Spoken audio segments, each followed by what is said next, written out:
దాదాపు జరిగి 10 రోజులు అవుతుంది. బహుశా నేను తెల్లవారే విలేకరుల మిత్రులు అడిగినప్పుడు నేను కూడా చెప్పినట్టున్నాను కొన్ని విషయాలు. కానీ ఇవాళ కాంగ్రెస్ మంత్రుల హడావుడి చూస్తే నాకు ఎందుకు ఆశ్చర్యం ఇస్తుంది. మరి ఇదేదో ప్రత్యేకంగా ఉద్దేశపూర్వకంగా ఏదో ఉద్దేశాన్ని పెట్టుకొని చేస్తున్నట్టుగా ఎందుకు కనబడుతూ ఉంది. మరి ఇన్ని రోజులు వీళ్ళు వాటర్లో నీళ్ళు కూడా కలుపుకుంటున్నారా? సినిమా ఆటోగ్రఫీ మంత్రి కావచ్చు, ఇంకో మంత్రి, లేదా కమిషన్లు పంచుకునే పనిలో ఉన్నారా? ఒక రాష్ట్రానికి సంబంధించి ఒక అవతల వ్యక్తి వ్యాఖ్యలు చేసి, అవతల బాధ్యుడు వ్యాఖ్యలు చేసి 10 రోజులు అవుతుంటే వాటర్ నీళ్ళు కలుపుకుంటూ ఆయన మత్తులు ఉన్నారా? కమిషన్ల పైసలు లెక్క పెట్టుకోవడానికి సమయం సరిపోలేదా? ఎందుకు 10 రోజుల తర్వాత స్పందించి ఈ రకంగా మాట్లాడుతున్నారు? చాలా ఆశ్చర్యంగానే ఉంది ఇది. లేదా ఇద్దరు అనుకొని మ్యాచ్ ఫిక్సింగ్ చేసుకొని ఏమైనా మాట్లాడుతున్నారా? 10 రోజులు పడుతుందా ఒక విషయం మీద స్పందించడానికి? అంటే వీళ్ళు స్పృహలో లేనట్టే లెక్క కదా. బహుశా ఆ రోజుకో ముందు రోజుకో స్పృహ తప్పి ఉన్నట్టున్నారు వాటర్ నీళ్ళ ప్రభావంతో. బహుశా ఇవాళ మెలకొచ్చినట్టుంది.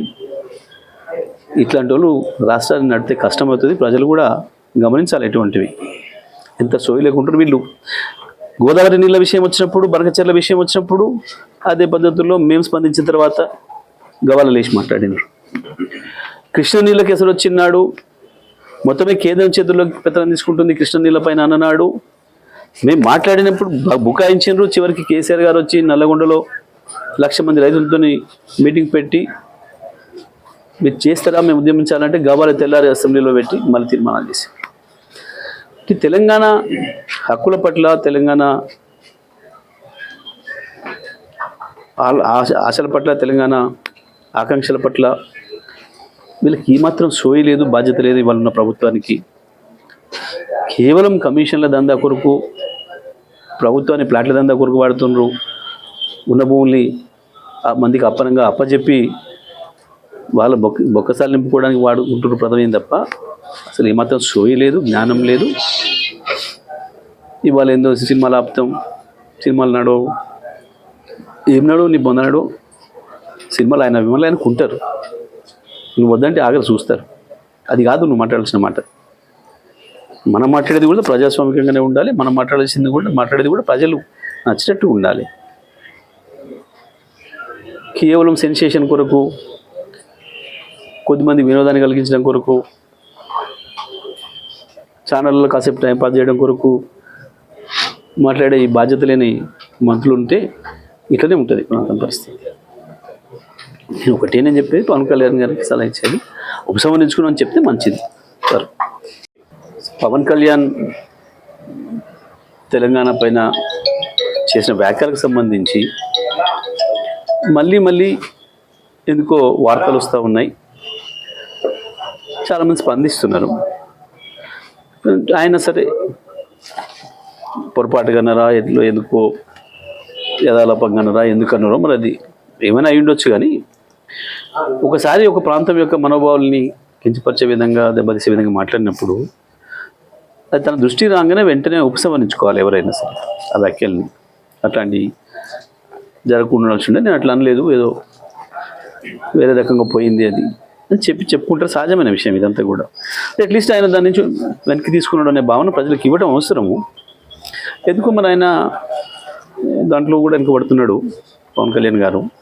ఇప్పటికైనా నేను ఉపసంహరించుకున్నాను మాట చెప్తే సరిపోతుంది. ఎందుకంటే పాపం వారాంతం సెలవులకి ఇక్కడికి రావాలి, నేను హైదరాబాద్లో ఉండాలి. అది తెలుసు ఆయనకి.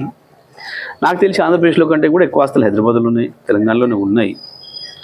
ఉండొచ్చు, తప్పేం లేదు. మస్తు అందరికి ఉన్నాయి, అక్కడి నుంచి చాలామందికి ఉన్నాయి, ప్రపంచంలో ఉన్న వాళ్ళకి చాలామందికి ఉన్నాయి, భారతదేశంలో చాలామందికి కూడా ఉన్నాయి. ఉండొచ్చు, ఎవరికి ఎక్కడైనా ఉండొచ్చు, ఉంటారు, ఉండే హక్కు ఉంది. వాళ్ళకి ప్రొటెక్షన్ కూడా ఉంటుంది, తప్పకుండా వాళ్ళకి రక్షణ కూడా ఉంటుంది, అందులో డౌట్ లేదు.